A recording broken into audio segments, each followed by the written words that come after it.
All right, so tonight we'll be going over some newer technologies, looking at LVADs. I know, John, I get the emails from you when you discharge a patient with a recent LVAD, and then I distribute that out to our clinical staff. We have about 160 odd individuals that goes to where everyone's aware of such. So without further ado, please make sure, everybody, if you're within the sound of my voice, make sure if you haven't already done so, please make sure you put your full name and cert number into the chat box so I can get you Con Ed after the fact for this. But without any further ado, Mr. John Eckerle. All right, thanks for having me here this evening. Go ahead and you can switch to the first slide there. Sorry, for some reason it wasn't letting me share screens at all, so we'll have to hear that annoying next slide type thing.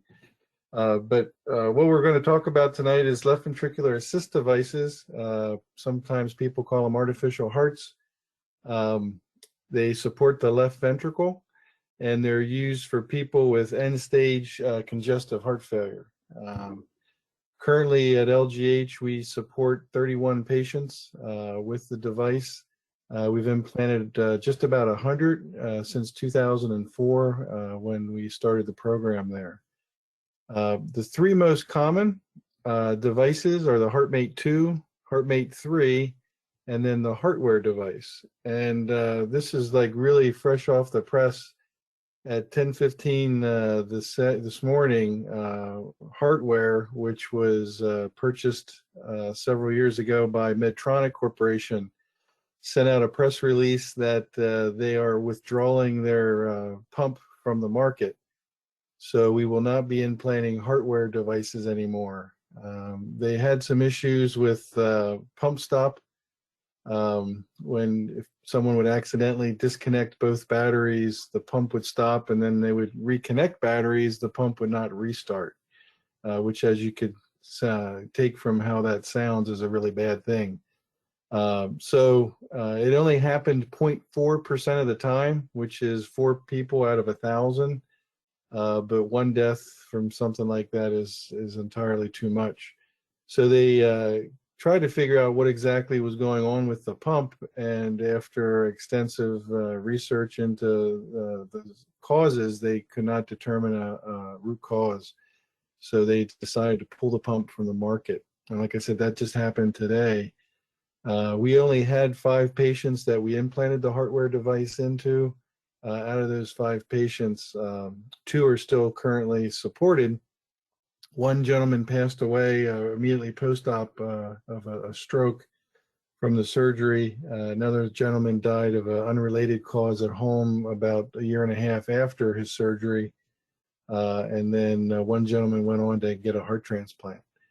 So we still have 2 current patients with Heartwear devices.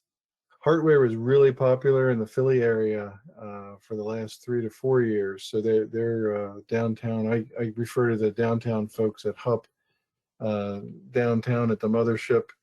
So they have a lot more Heartwear devices than we do here in Lancaster. Our primary pump had been the HeartMate 2, which was from about 2006 to 2014, and then the new HeartMate 3 came out, and we've been implanting that on folks pretty much primarily since then. The benefit of the Heartwear device was it was a little bit smaller, so it fit in smaller people's chests a lot easier. I don't know if anyone saw that there was a news article a little while ago about a little 4-year-old over in Delta that had the device put in, and ultimately had an acute blood clot, and then we operated on at Lancaster. Of course, worst case scenario, a 4-year-old shows up to our ER with an altered level of consciousness, and during a real bad rainstorm with heavy fog, and they weren't able to fly him out to CHOP. So we mobilized our neurosurgical team here and operated on him. I didn't think he was going to make it just from his profound neurological changes by the end of the operation. But they had a thing in the article in the paper a couple of weeks ago that he was out playing in the yard with his family. So he fully recovered, and then ultimately got a transplant and is doing well. So small kids, the CHOP was using the heartware extensively because it was easier to fit into people of smaller stature. The HeartMate 3 still is a smaller pump. Both of those heartware and the HeartMate 3 are fit in the pericardial space, whereas the HeartMate 2 is a bigger pump. It was an axial flow pump. So the rotor has to be a lot bigger to spin on an axis instead of like a washing machine. The HeartMate 3 and the heartware spin on a centrifugal motion to circulate the blood. So they're the devices you'll see. You'll also hear New Heart is being implanted up at Hershey Medical Center. It's undergoing clinical trials. We don't do that device here in Lancaster. So I don't think you'll see too many folks here with that device unless you do EMS up in the Dauphin County area. And then there is a Jarvik heart, which is under compassionate uses, and nowhere locally implants that. So I don't think you'll be in the Texas area to run into those folks. That field guide that I send out to Richard when people get discharged is a really good PDF file that you can easily save on your cell phone. It's up to date as of 2019. It's the most recent update in the publication. They're supposed to have one coming out in early 2022 with some updates. And as soon as we get those from mylvad.com, we'll make sure we forward them on to everybody. But it's a good resource. It breaks the 5 hearts up, including the total artificial heart, which is implanted very rarely at tertiary care centers, and breaks them into color coding, and then gives you a 1-page description of do's and don'ts. So if you ever do run into a situation with an LVAD, you can look to see what type of device they have, reference that app, and then quickly scan down through to see what you're supposed to touch or what you can touch and what you should leave alone. In the old days, we put them in the map books and the rigs, but I imagine now everyone has information on their smartphones that you can easily reference in those types of situations. All the equipment that the patients get discharged on, we always put our contact phone number on. We have a 24-hour pager. Believe it or not, the hospitals, we still use those pagers that then get routed to whichever practitioner is on call. So it's the same number, and it just gets routed to the person who's taking call at the moment. So we always instruct the patients, if able, to activate 911 and then give us a page, so then we can have the opportunity to talk with them, and then most importantly, talk with the providers, the EMS providers, when they arrive on the scene, and help give you a thumbnail description of their history and what we think the problem might be, and then help troubleshoot with you guys while in real time while you're on the scene. Usually works pretty well. We did have a gentleman who didn't tell anybody he was moving with his sister for a while in Delaware, and his ICD fired, which sent an alert to Medtronic. Medtronic contacted our on-call practitioner. They then couldn't get a hold of the patient, called 911, sent him to the house, but his house in New Holland he wasn't at. He was actually down in Lewis, Delaware. So sometimes that works, sometimes it doesn't work. But anyway, so these are the 3 devices that we currently are using. You can switch slides now. So heart failure is a very devastating public health issue. Over 5.7 million people, and this slide I think was updated back in 2017. So it's probably up to almost 6.5 million people are diagnosed currently with heart failure. Over the last several years, about 1.5 million people every year get diagnosed. over 250,000 people die with heart failure. So if you eliminate cancer as the #1 cause of death, being all cancers combined, heart failure is the second leading cause of death in people in the United States. Go ahead and next slide. When you look at, if you want to hear a doctor or a nurse practitioner tell you what's wrong with you, what you don't want to ever hear them say is you have heart failure. Heart failure's mortality 1 year is about the same as pancreatic cancer and advanced lung cancer. So we used to take heart failure as a symptom, and people would say you're in heart failure or you're out of heart failure. But truly now, within the last 5 years, we're treating it as a total disease process, which the way it should be treated, knowing that heart failure never goes away. Once you're diagnosed with it, it's going to stay with you the rest of your life. The next slide. So that mortality at 1 year, I should tell you, is basically about 50%. So 100 people in a room, 1 year later, only 50 people are going to show up for the reunion. So it is a pretty significant mortality. As far as why we put the device into people, there's 2 approved indications, and it's one is bridge to transplant, and the second is destination therapy. Both kind of are exactly what it sounds like. The bridge to transplant is people who have a non-reversible element of heart failure that isn't amenable to treatment on the current medications that the people are on, and they're not getting any better. They're at imminent risk for death, and they are a candidate for cardiac transplantation. So what does someone do to become a cardiac transplant candidate?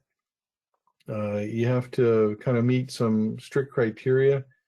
The #1 thing that rules out people for cardiac transplant is age.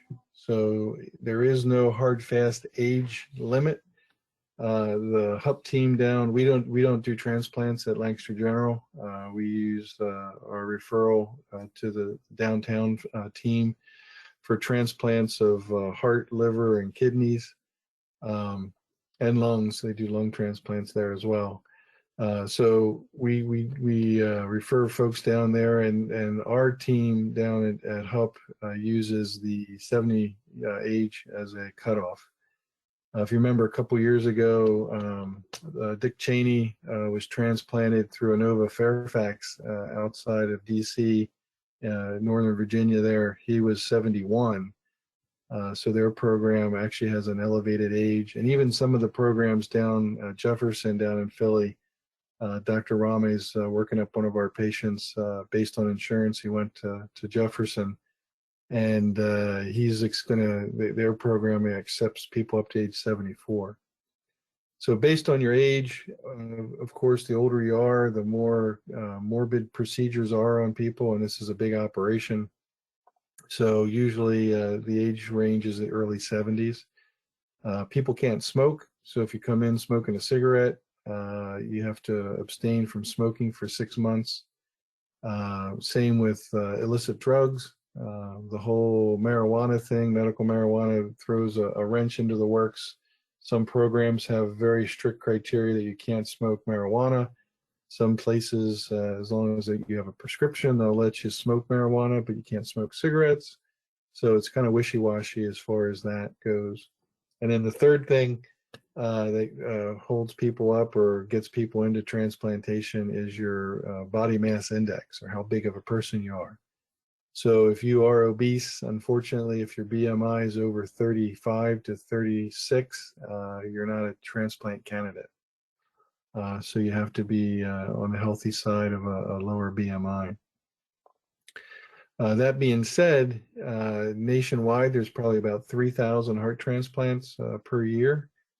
And up until 2 years ago, if you look back 20 years into heart transplantation, it was varying between high thousands, like 1,800, to up to 2,000 transplants a year statistically. It was almost like there was a cap put on it, but there really wasn't.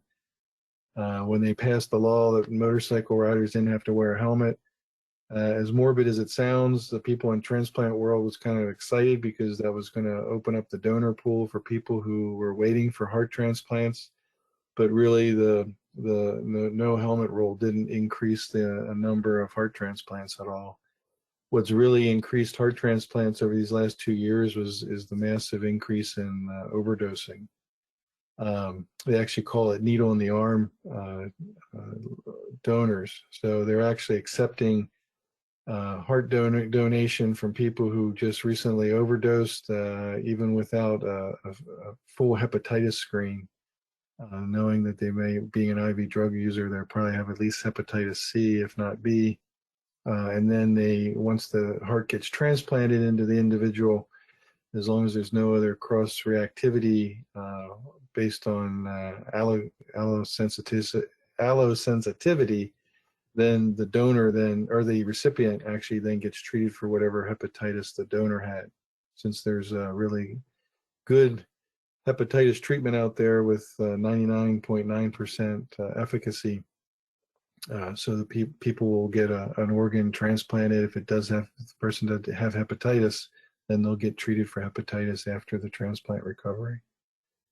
So that's been about the biggest thing to increase the donor pool is the opioid epidemic. So it's definitely a double-edged sword. Destination therapy is exactly what it sounds like. That's the people that are getting this device put in them for that only reason.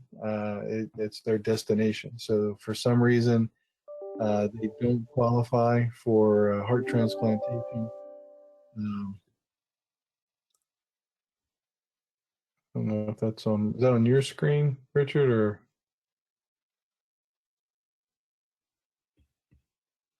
It sounded like, oh yeah, it came through. It's just reminding us that we have a Con Ed tonight. Okay. I didn't know if that was my screen popping up or not. Nope, it was up. Sorry. No, it's no problem. So the destination therapy, that's the folks that either are smoking actively or BMIs are too high or their age is too old.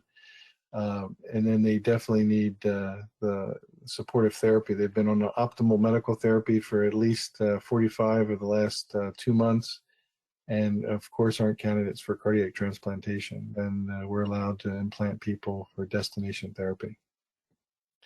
Go ahead and switch.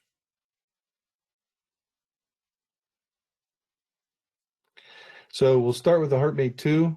This was the workhorse early on. It was approved in the early 2000s.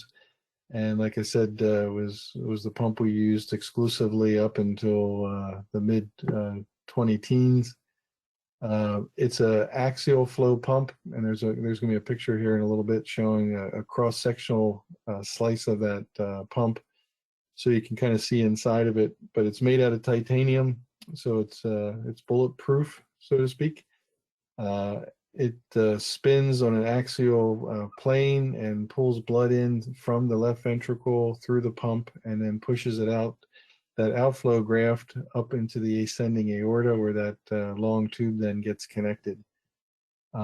Spins between 6,000 revolutions per minute to 15,000 revolutions per minute and can flow between 3 and 10 liters per minute. It's a relatively simple design. There's no valves. Some of the early artificial hearts had mechanical valves in there that eventually failed. They were piston driven and didn't last over 12 months, where this pump had been turned on at one point for over 10 years, and it continued to operate without any issues. Go ahead and go to the next slide. So that's the cross-sectional view of it. That thing there in the middle you can see is the rotor that spins.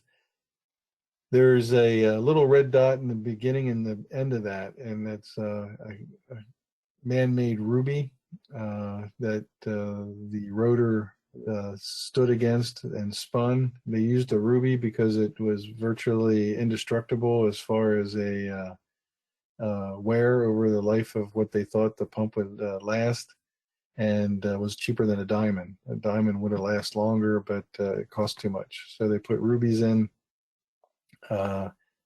and the blood actually washed over that point and kept it cool to help the heat dissipate.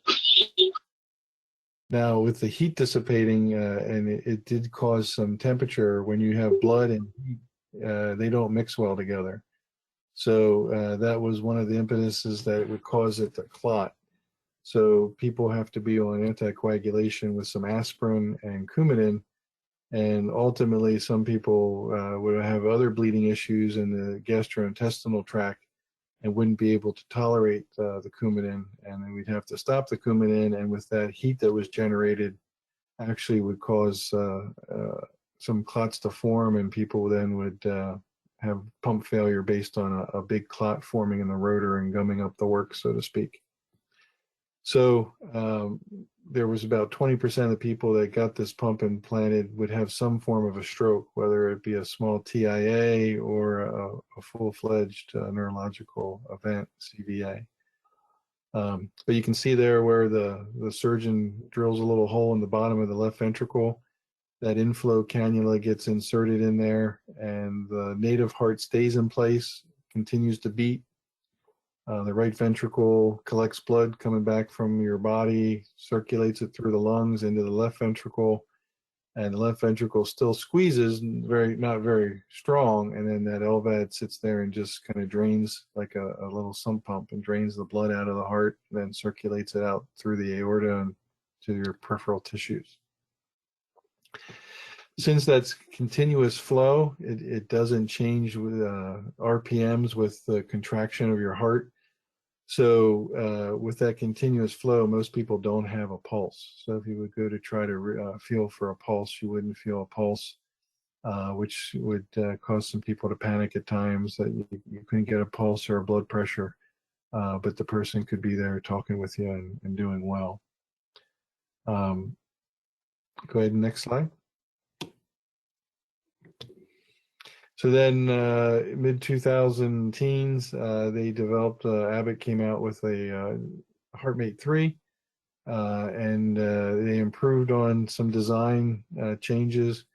They changed from an axial flow to a centrifugal flow, and then the pump is actually totally magnetically levitated.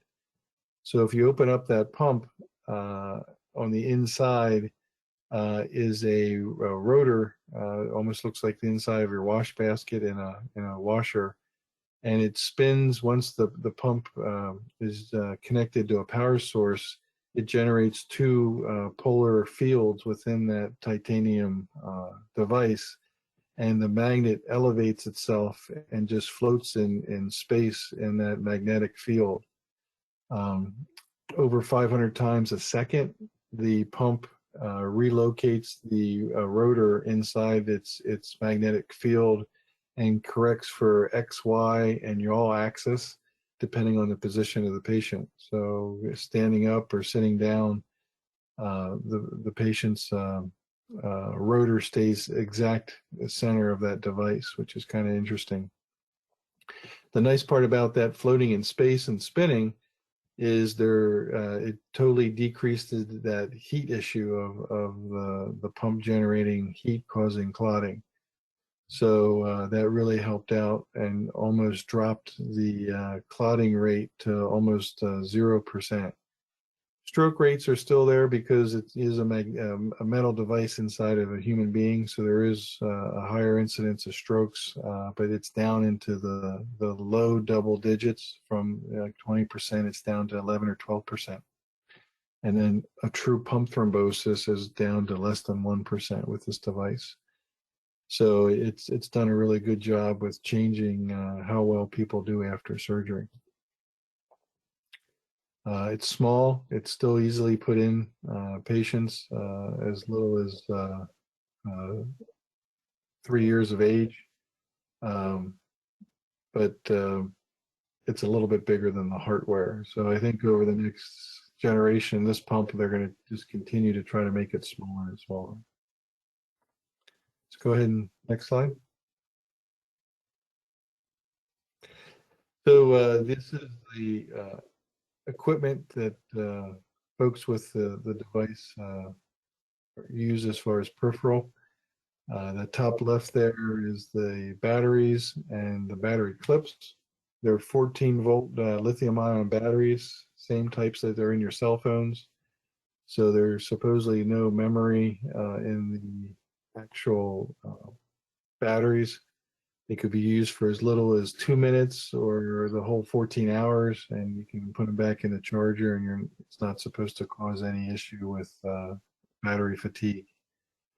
The battery clips there beside it, the batteries clip into that, and then the patient cable um, gets connected, the pocket controller. Oopsie, being attacked by the Empire. Um, so the pocket controller connects into that as a power source. When the patient isn't connected to batteries, there's a power module there off to the right. The power module beside that is called the mobile power unit. That's the most recent upgrade. A lot smaller and lighter for patients to use at home, so they don't need to lug around. That power module there weighs about 15 pounds, and the mobile power unit there on the right is actually less than 5 pounds. So it's a lot easier for people to take with them and head out for vacation or a trip somewhere. Then on the bottom, there's a battery charger that charges the batteries and keeps things ready to go. Two batteries get used at the same time. They get drained at the same time. So when someone switches batteries, they're supposed to switch one at a time and connect two new batteries. And like I say, two batteries will last about 14 hours on a normal patient activity and normal BMI. So a patient will have a set of batteries with them that they're using and then keep a spare set on their person somewhere close by, but usually they don't need to switch it till later in the day. They're recommended to hook up to a power module at nighttime, which is connected with a 20-foot cable. And that way, in case they oversleep in the morning or want to sleep in, they don't have to worry about their batteries being drained. Since all these devices are electrically powered, they always need some type of an electrical source. So it's important to have batteries at the ready, and if you are sleeping, being connected to the power module gives you unlimited power through your wall outlet. Both the power modules have a safety with a battery backup that if you quickly or unexpectedly lose power, um, your pump won't stop. It switches automatically to the emergency battery backup and keeps the pump going, and then alarms to tell the patient that something is going wrong with their electrical source. Excuse me. So, and then there's multiple wearable accessories that patients can wear to carry the equipment with them.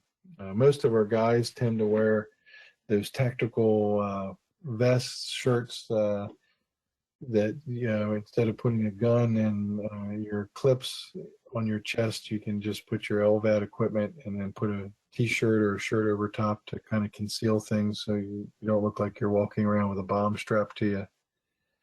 And then most of the women usually put the device in a purse or a backpack to ease at carrying, and they can coordinate their purse with their outfit that they're wearing. Go ahead and switch. So here's a picture of the HeartMate 3 and the HeartMate 2 controller.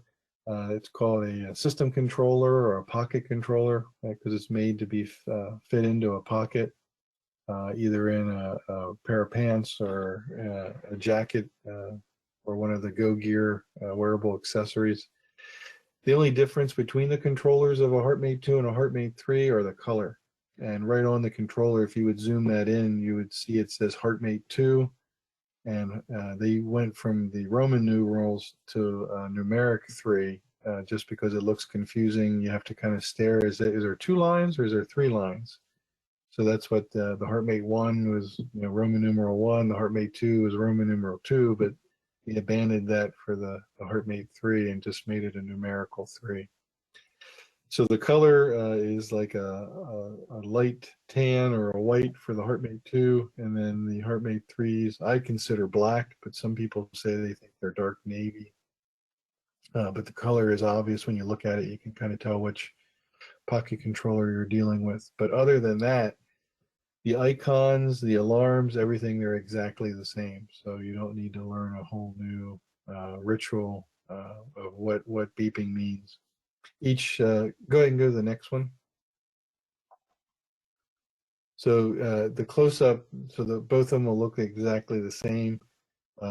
There's only 3 buttons to push, and the rest are just gauges that either light up or flash. So the battery button is there at the top left. By pushing that, it'll light up, and the battery gauge underneath it, the power gauge, and tell you how many bars of battery you have left. The bottom on the bottom there is the alarm silence button. By pushing that, it'll silence any alarm that's actively going off from an audio standpoint. So you can actually be able to talk to your partner and the patient to see what's going on without being annoyed by the constant noise it makes. And then I always call it a home button at the bottom of the controller there on the far right, but it's technically called the display button. But by pushing that, illuminates that little display screen, and it'll show you the speed of the pump. You push the display button a second time, it'll show you the power the pump is drawing. You push it a third time, it'll show you your pulsatile index, which is a number that we use to see if people are on the wet side or on the dry side. And then by pushing it again, it'll tell you the status of the internal backup battery. So that you would probably scroll through if we would be on the phone with you and say, hey, hit the display button and let's see what their VAD parameters are. And that's, we consider like the vital signs of the LVAD. But the first thing you'd want to do is, if it's screaming, is push that alarm silence button. It won't reset any alarms. The alarms will still be active. It'll just take that noise out of the equation so you can actually communicate and think. In that display screen, any active alarm that's being engaged, it'll tell you what the alarm is, and then it'll flash and tell you how to fix the alarm. And it'll just go back and forth, telling you what's wrong, how to fix it, what's wrong, how to fix it, until you do that, and then the alarm self resets. So just kind of an easy thing to do. Older versions, it was a sequence of beeping noises and lights. You'd have to learn what one beep every 4 seconds meant compared to one beep every 2 seconds, and then look up your reference list. So now that they have a display screen, it makes it so much easier to have the device communicate with us to tell us what's wrong. Go ahead with the next slide.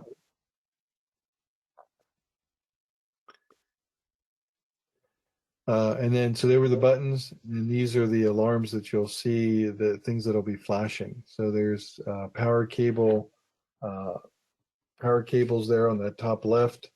There's a black and a white lead. There's no difference between a white and a black lead, other than the white lead has an extra cable in there that takes the information from inside the patient to the pocket controller, that then gets sent to the system monitor, which is kind of like an iPad screen we have at the hospital, that we can download pressure tracings and those sorts of things. So if someone hooks a white lead to a black lead out in the field, it's no big deal. It's just that if you were trying to download information, it wouldn't download the information correctly. With that being said, we always tell people to hook the black lead to the black lead and the white lead to the white lead, just to keep it consistent when they're in the hospital or when they're at home. The next advisory there is your low battery.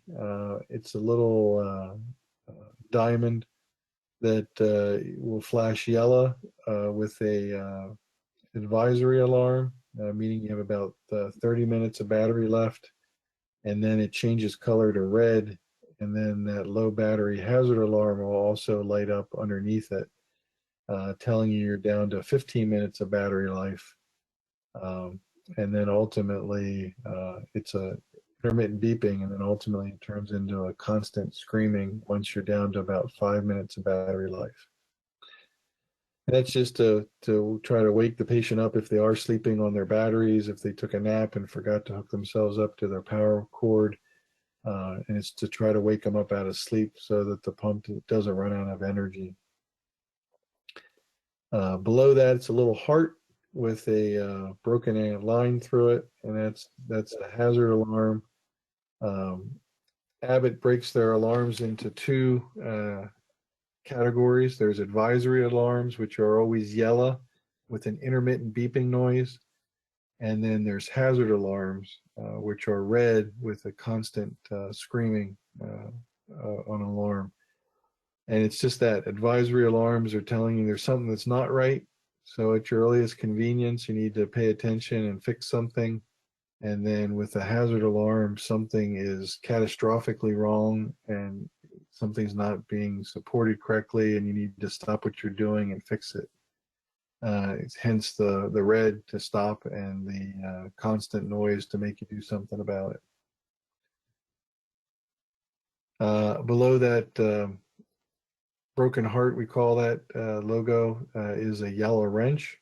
And the yellow wrench will come on with your advisory alarms and flash. And that tells us there's usually 9 out of 10 times when your wrench is illuminated, there's something electrically, computer board wise is wrong with your controller. We need to swap it out. But it'll tell you if a controller change is recommended on that display screen. Don't recommend you guys doing any controller swaps out in the field. Controller switches, patient always has a spare backup controller and they're taught how to do it. But it's something that's done very infrequently. And even as a VAD coordinator myself, it's something that doesn't happen too often. Over my years since 2004 as a coordinator here, I'd say I've probably only done about 15 controller changes. So it's not something that is done very frequently. So we wouldn't want to put you in that situation, because once you disconnect the drive line from the controller, the pump does stop. And some patients, the longer they're supported, their aortic valve isn't opening, closing as normal. And a lot of times the aortic valve actually fuses shut. So once the pump stops, the aortic valve isn't opening, the pump's not working, and all of a sudden you have this sudden cardiac standstill, and people don't tolerate that very well. So we usually like to do controller swaps in a controlled setting at the hospital with some help nearby in case some things don't go well when you go to try to connect things over. Go ahead, next slide. That's a picture of the two different power modules with the HeartMate system, and then that's the patient cable. It has those two ends that fit into the power leads on the pocket controller. Next slide. Alarm cards we give the patient to take home.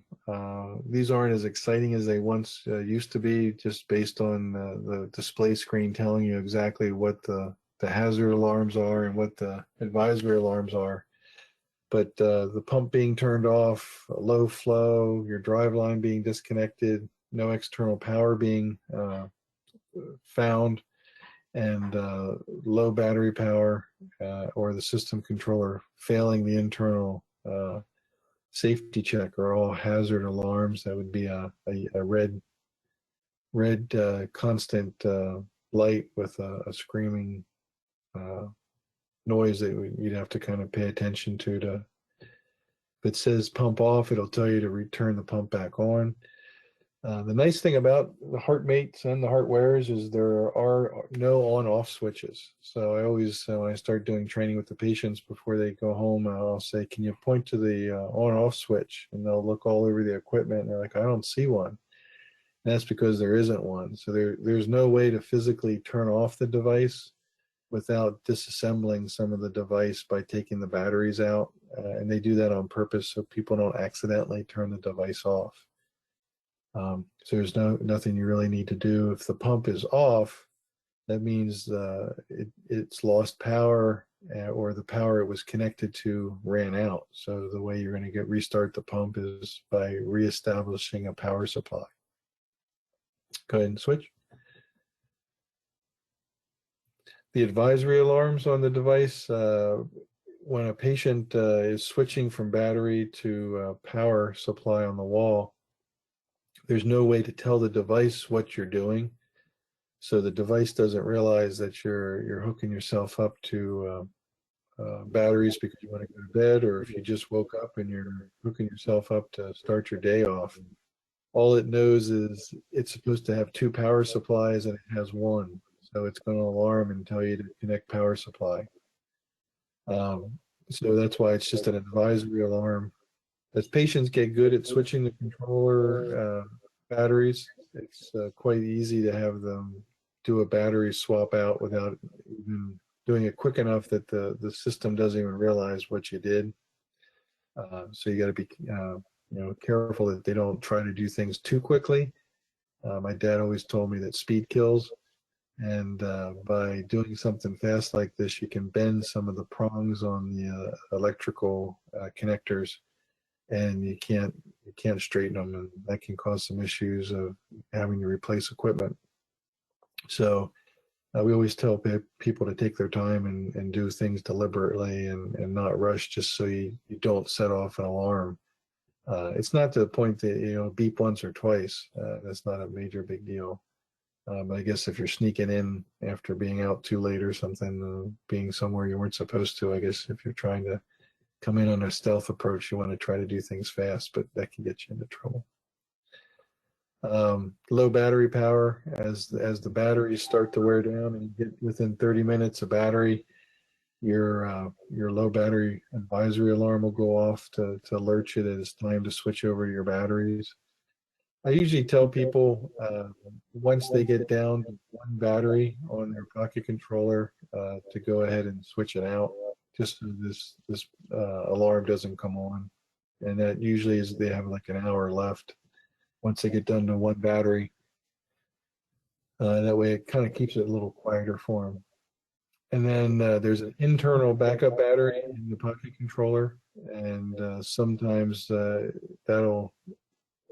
pocket controller sends electricity to that every now and then to make sure it's still full of a backup charge. And every now and then, those little pins will lose contact, and it'll trigger a backup battery fault. And then we have to bring them in and reset the internal battery. And then the controller backup battery not installed, you'll never see, because we install that battery before they come out of the operating room with an implant. So that's one alarm you'll never get to look at. Go ahead and switch. So I think we beat the HeartMate to death there. We'll switch over to the hardware device. As you can tell, it looks a little bit different. The batteries are I guess different but the same. The batteries look different. They're a different configuration. They're still made out of lithium ion. They don't last quite as long. The hardware batteries last about 10 to 12 hours instead of 14 hours. The thing with the hardware batteries is it drains 1 battery entirely down to about 25%, and then automatically switches over to its second battery and drains that down to 25%, and then switches back to the original battery, and then starts alarming to remind you to swap out your batteries. Same thing, we recommend patients will have 2 batteries on them at all times, and then keep 2 batteries close by to swap out when needed. And then they have a system controller as well, where that guy's hands touching is the system controller where the batteries connect to, and then the system controller sends the energy in through the drive line into the inside the patient to the pump. Go ahead and switch. This is the accessory equipment with hardware, or most people call it the HVAD system. You have the controller there on the left. There's a patient pack that all the equipment can get put in and they can carry around like a purse. There's a shoulder pack that you can carry around like a laptop case, and then there's a waist pack that you can put around your waist, kind of like a Batman with a bat belt. So just depending on what the patient preference is, what they want to try to use. Across the bottom is a battery charger. Instead of a power module like the hardware device has, hardware went with a AC adapter, kind of like your laptop. So it just plugs into the wall, and then you plug in the one end into a battery input, and it takes wall energy, converts it either from AC to DC or DC to AC. I forget which way that goes, into the battery and into the body. The bad thing about the HVAD system is there is no internal battery on the controller. So the patient needs to leave one of their external batteries always connected, just in case they lose power during the night while they're sleeping, car accident, transformer fire, something like that would knock out power to their house. Once the power fails, the controller automatically switches to that backup battery, and then will alarm that it's lost wall power, so that the patient will wake up and then be able to put another battery on and then figure out what happened to their electricity. But so if the patient accidentally disconnects both battery cables, their pump stops automatically with no support. So that was one thing we always told the hardware reps, that we kind of would like to have an internal battery there for a backup in case someone accidentally disconnected both batteries. But we won't need to worry about that since they just took it off the market. Go ahead and switch. So this is a up close picture of the controller. Just has two buttons to push. On the far left there is the alarm mute button with the speaker with the X through it. And then the far right, that scroll down button, that'll actually scroll through your display and change the information that's popped up there.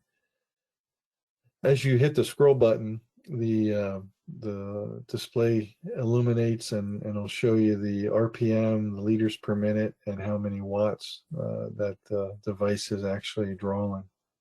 The devices don't take much electricity, so you figure the candles people have in their windows for Christmas time, decorations, they have a 4-watt light bulb, and most of the people are drawing anywhere between 3 and 5 watts. So it's not a lot of energy that the pump needs to move blood throughout your body. Above that display screen, you'll see there's a 1 and a 2 for your power sources, and that's just it tells you what your battery number 1 and battery number 2. Once it gets down to 1 green bar, it automatically switches to the other battery, and then wears that one down to 1 bar, then switches back to the original battery, and then it'll turn a yellow flashing alarm to tell you that you need to replace your batteries. And like I said, it can usually be every 10 to 12 hours. In the middle there is that triangle, and that's the alarm indicator. I'm somewhat colorblind, so I red green color deficient. I kind of think it looks orange, but people tell me that it was actually red. But it goes yellow and red. To me, it's yellow and orange. And it just, if it's a yellow, it's a kind of a nondescript alarm that you have to stop kind of what you're doing and fix it. Whereas if it's red and it's constant loud beeping, you have to kind of drop what you're doing and figure out how to silence that alarm. And this device also will tell you exactly how to fix it. If it's low battery, it'll tell you connect battery. If the drive line's been disconnected, it'll tell you connect drive line, pumps off. Go ahead to the next slide. And that's a list of, as you scroll through, that's all the information that'll come up through the screen. It'll tell you how many battery cycles your batteries have been through, what your low flow alarm's set at, what your high flow power is set at, what the patient's hematocrit last was checked to, the RPM speed, if they have the suction response turned on or off, if the Lavari cycle is turned on or off, and then the peak and the trough of the device, and then kind of weird information, what date the pump was implanted, the controller ID date, and the VAD ID, the patient ID, and then what software version. They have a lot of information that you don't really care about. So all the stuff that you really want to know is the peak and the trough and the speed. They're in the middle of all those things you scroll through. Go over the next slide.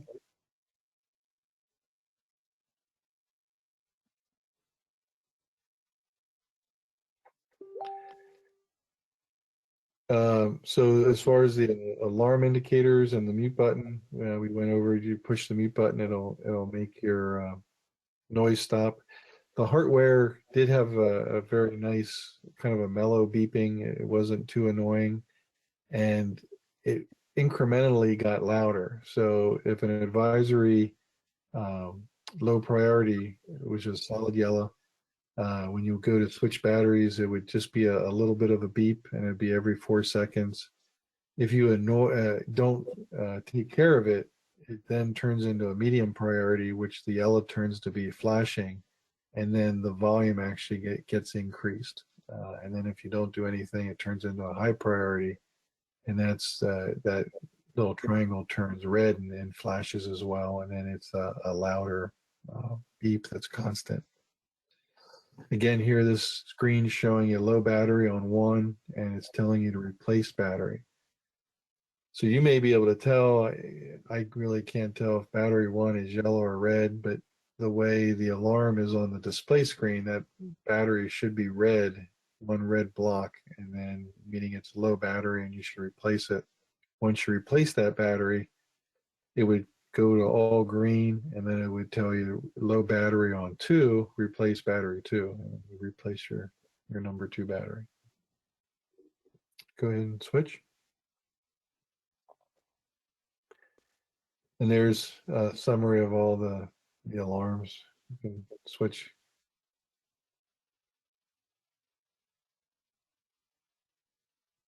And then there is a little animation. So there's the yellow flashing. So the regular one was yellow, no flashing. Then this one would be yellow flashing. And you have a medium priority.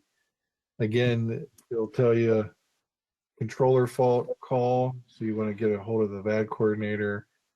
High watts call. So these are all things that the patient would actually act on. But you could come across somebody who isn't conscious, and it might say low flow call, and that's give the VAD coordinator a call. And there's really nothing you can do if the pump's connected and it has battery and it says low flow call. I mean, you're doing everything you can as far as to support the patient. So then you would still follow all your protocols, and if they're unresponsive, check a blood sugar, give Narcan, and then fluid for support. Go ahead. Next slide. And then high priority alarms. The most critical alarm, actually, there is no, if you totally disconnect the VAD on the hardware VAD and you disconnect the batteries, there is no power to the controller for it to light anything up. And they have a little battery inside that the only purpose of it is to scream. So there's a little watch battery in there that'll scream. So if it's not connected to a patient and isn't connected to power, it'll just scream constantly. It won't show any messages, won't be any flashing lights, but that is the high critical. That means that, the patient's not being supported. They're not connected and have no batteries. So you definitely need to try to reconnect the patient, get a hold of somebody who can reconnect the patient and reconnect your power supply. So the most critical alarm is actually nothing visible, which is kind of a little bizarre. And then a high critical has that flashing red. If the VAD stopped, it'll tell you if it's connected to the drive line, if the drive line became disconnected, if it thinks the controller is damaged, it'll tell you to change the controller. Critical batteries, replace battery 1 or battery 2. And if the controller fails a self-test, it'll tell you to change the controller. But again, we recommend not doing that out in the field and letting somebody with more experience do that just in case something happens. Go ahead and switch the slide. So patient management. So what are you guys going to do out in the field when you come across somebody? So key points, just to remember, the device itself is a continuous flow device. So patients are usually not having any palpable pulse or palpable blood pressure. The way we check pulses on the patients are with a Doppler, and most places don't carry a Doppler out on an ambulance, nor do we expect you to do that. So you'll go with looking at somebody to see what their neurologic status is. If they're awake and talking with you, even though you don't feel a pulse, don't be concerned. If they don't feel well or have clinical signs of low perfusion, purple lips, shorter breath, those sorts of things, then it's more of a concern. So don't be alarmed if you go to put a pulse ox on and you get a low reading. Pulse oxes always it'll read whatever it thinks it is. It won't overread. So if your pulse ox says 72, your saturation is at least 72, but it still could be 90. It could just not be picking up the waveform correctly. Same with the LVAD. Since it's a continuous flow, you put a pulse ox on an LVAD, it might say 82 or 89. At least they're at least that, but they still could be above that based on it's just poorly being picked up by the sensor. So don't be concerned if you don't get a blood pressure or if your pulse ox doesn't register. The pump is preload dependent and afterload sensitive. And if you have to remember one thing in this whole lecture, that's definitely what you want to remember is, pump needs to have fluid to circulate. And afterload, you got to be careful with the pump pushing up against, since consider yourself a closed hydraulic system. And if your systemic blood pressure is really high, your pump is having a hard time circulating blood into your systemic vasculature. So you got to be careful to watch how high your blood pressure is, but then you also have to make sure the tank's full as far as your preload, and you have to make sure you have something in your body to circulate. So preload dependent and afterload sensitive. So people who have low preload, people who are hypotensive, hypovolemic. So if for some reason they were in an accident and they're hypotensive, you want to treat them just like any other patient in the field and give them fluid boluses to help increase their blood pressure. Which ultimately in the field you're not going to know what it is. The only way we know that in the hospital is through checking a Doppler pressure or putting an A-line in to monitor their pressures. Any critical patient, we always put A-lines in so we can definitely know what their mean arterial pressures are to help guide our therapy. And then afterload sensitive, that helps knowing what their blood pressure is as well with their overall medications to see, do we need to get them on more blood pressure medications to help lower their blood pressure to make the pump more able to circulate the blood. And go ahead and change the slide. So looking at patient assessment, looking at the pump function, we want to know what the speed of the pump is, the flow of the pump, how much power the pump's pulling, and then that pulse index or that peak and trough if they have a hardware device. So by looking at those things, scrolling through their controller, you'll be able to establish that information. If out in the field, you aren't able to get a hold of a coordinator or you forget how to scroll through to find that information, it's not, it's not the end of the world if you don't know those things. You don't need to document on a trip sheet or anything, what the speed, flow, power, and pulse index are. But it does help us as coordinators or clinicians to figure out what's going on with the patient based on those parameters. So they're basically the vital signs of the LVAD. Looking at the exit site, they're going to have dressing over where the drive line goes into the patient, and there'll be some type of immobilization device over top of that. We usually use Foley anchors to help secure the drive line to the patient so it doesn't move around too much. And then also remember they're going to be on anticoagulation. So 90% of the people are going to be on aspirin and Coumadin. Very rarely will you see somebody on absolutely no Coumadin or aspirin because all the devices, the manufacturers do recommend anticoagulation.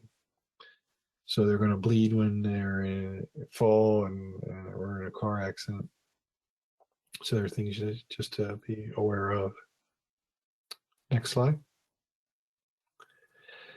So vital signs, you can still monitor respirations. You can put on a EKG telemetry to figure out what heart rhythm they're in. Their native heart is still beating, so you're still going to notice atrial fibrillation, atrial tachycardia, ventricular tachycardia, or fibrillation. Surprisingly enough, since the oh, you're right.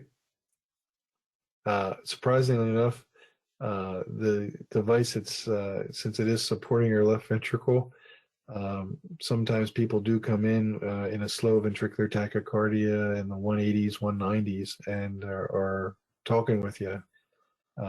Since the pump can actually continue to circulate, as long as blood is getting to the left ventricle, the pump can easily continue to circulate blood throughout the body.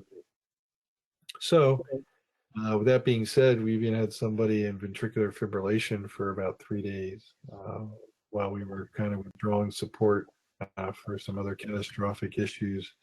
And he was actually in VFib for almost 3 days before he passed away, just with the pump still supporting the left ventricle. So you'll be able to get a heart rate and rhythm. You want to look for adequate perfusion.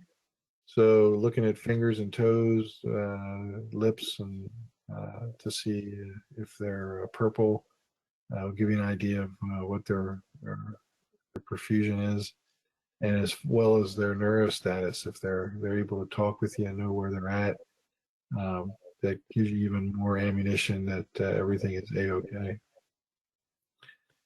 If there is any change in neurostatus, that's something you always want to be careful of. It could be a CVA, it could be a hypotension, and you want to treat them with your algorithms as far as blood sugar checks and Narcan if they're unresponsive. Next slide. So this just talks about, how it is difficult to get a blood pressure on them, especially out in the field. We have troubles in the hospital with all the nurses checking blood pressures and being able to do a Doppler ultrasound of a blood pressure. So, don't take any offense to not knowing what their blood pressure is out in the field. Next slide. As far as life-threatening events, as far as need for defibrillation or cardioversion, don't worry about, there's no need to stop the pump. You don't need to make sure they're on batteries or they're connected to the wall or anything. So you still just follow your ACLS algorithms and shock the patient as you need to, whether on battery or wall outlet. But like we said before, patients do tolerate the dysrhythmias a lot longer than a patient without an LVAD. With that being said, with CPR, I think that might be the next slide. Go ahead and switch to the next slide. So we had had a long stance on, not doing chest compressions. If you looked at that picture with the LVAD, that ascending, that outflow graft actually runs up along underneath the sternum and gets connected to your ascending aorta. So the thought was, if you're push on someone's chest in an uncontrolled situation, you theoretically could rip the anastomosis off the aorta, and then the pump basically would drain your blood volume right into your chest cavity, and you would sanguinate. So everyone kind of said it's probably a good idea not to do chest compressions. So there's a position paper, American Heart Association, 2018, early 2019, something like that, that took patients that presented with LVADs, cardiac arrest, to the hospital, and the folks that didn't make it, they did posts on them, and none of the patients had any disconnection of the ascending aorta at the outflow graft. So they thought it was relatively safe to go ahead and do CPR again. So we changed our stance at the hospital, and it's okay to do chest compressions on an LVAD patient. We don't like the Lucas device early after surgery, just because the sternum is broken, and Lucas is probably going to re-break it. That's for sure. So that's just our internal policy, not to use the Lucas, but go ahead and feel free to do chest compressions. With an LVAD, the question really isn't, can I do chest compressions? The big question is when you should do chest compressions.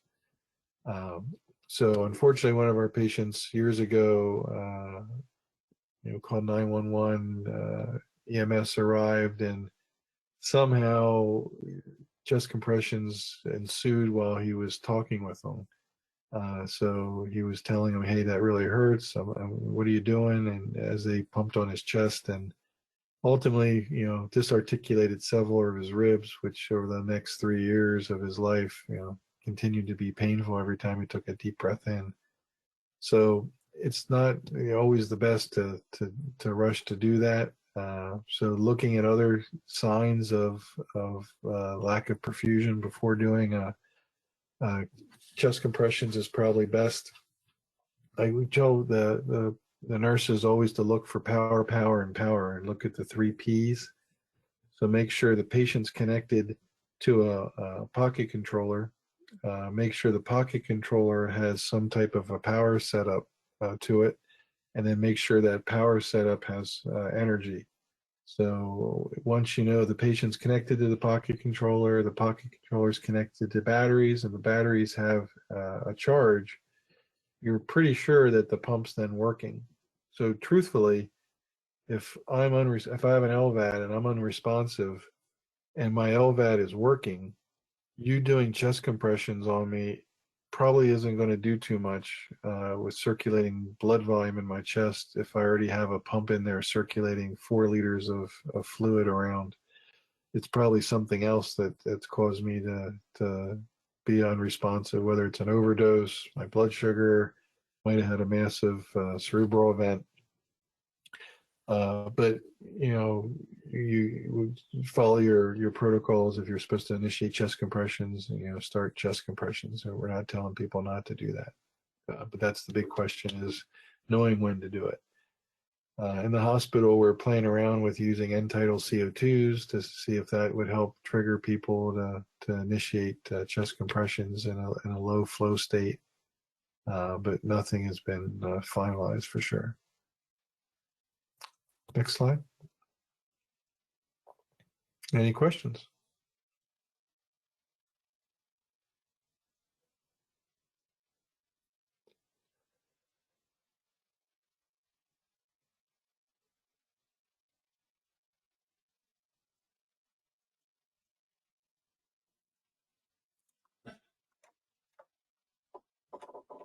All right. Does anybody have any questions for John this evening? Other than what our logo stands for.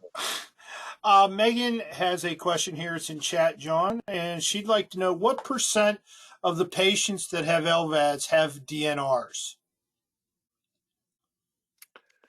What percent have DNRs? As far as official pulsed, I would probably say very few.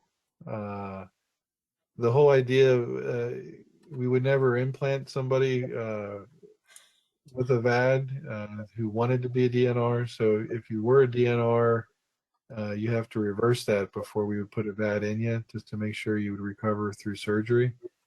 As they get later in life, we just had a patient pass away yesterday who was supported for almost 12 years.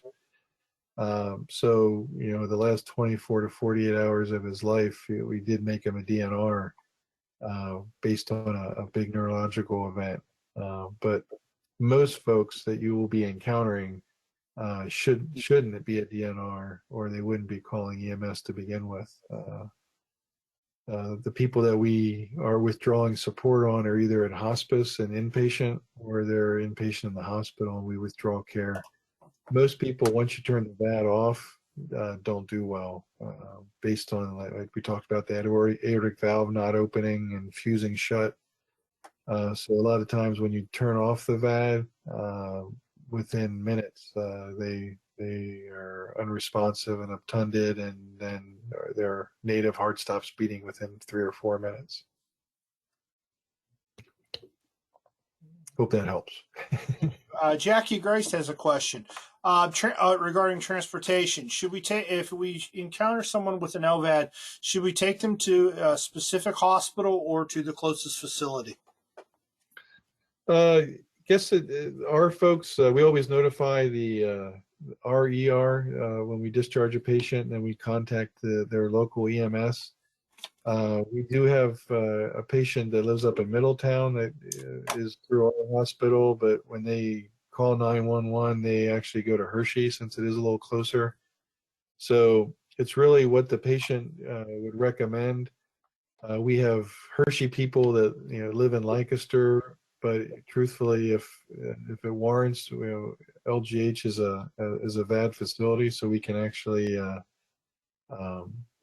triage and then send to Hershey if appropriate.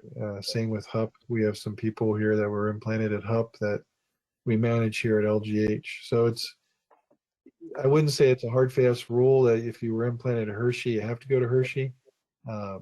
All these years I've been involved with mechanical support. I had my first code T about 2 months ago, and it wasn't any of our patients. It was a gentleman who, I guess it's been more than that. We had those nice March days, and he was a guy from Baltimore that was up here riding his Harley and got T-boned by a dump truck, and came in as a code T. So that was the first time we ever, of course, something like that, you take him to the closest facility, and it wound up that, it wasn't our patient. Got a hold of the folks down at Hopkins, and ultimately the guy unfortunately didn't survive just because of the mechanism of injury. But so yeah, I would say you take him to the closest facility. When you contact your medical commander, I'm trying to think what other facilities around here. If you guys get command through, at least LEMSA gets command through LGH, right? Yes. So in the old days when we had Medic 3 and Medic 2 and Medic 1, you would get command through that ER doctor. So I don't think you would ever get command from the doctors at UPMC, but they don't handle LVADs at UPMC or the Heart of Lidditz or whatever they call it currently. Eventually, when they build a new Hershey Lancaster Medical Center, I'm sure there'll be an LVAD center, because there's talk of doing LVADs and open heart surgery there. So at some point, it may be a little more strict to say if I was implanted at LGH and I'm in Lancaster, I come to LGH versus to the Lancaster Medical Center. But right now, most of our people would come back to us unless they're out traveling somewhere. All right. Yeah. Yes, Greg. Greg responded. We actually call command from the receiving facility. And that's where because John was talking about LGH, yes, we call LGH.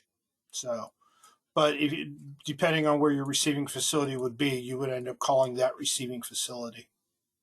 Okay. I'm not sure. You guys cover up towards Hershey at all, or? Andy, Greg, you're online. Why don't you answer that for me? Our what LEMSA's service area is as you go up to that 283 corridor. Well, I'm sorry, what was the question again? Service area for LEMSA going up 283. 283, we pretty much don't cover 283 because it falls into Manheim Township and the Hemfields. Okay. All right. So we're second due into those areas, but not the area. Yeah. So I guess imagine the patient will know, like our patients have, contact the VAD coordinator with our pager number on it. They usually wear a little wristband or have a wristband on their equipment that, Lancaster General is Penn Medicine is their provider. And Hershey does the same type of thing. They put like a little colored wristband on their wrist so you know who to kind of contact. No one will ever turn you away, that's for sure.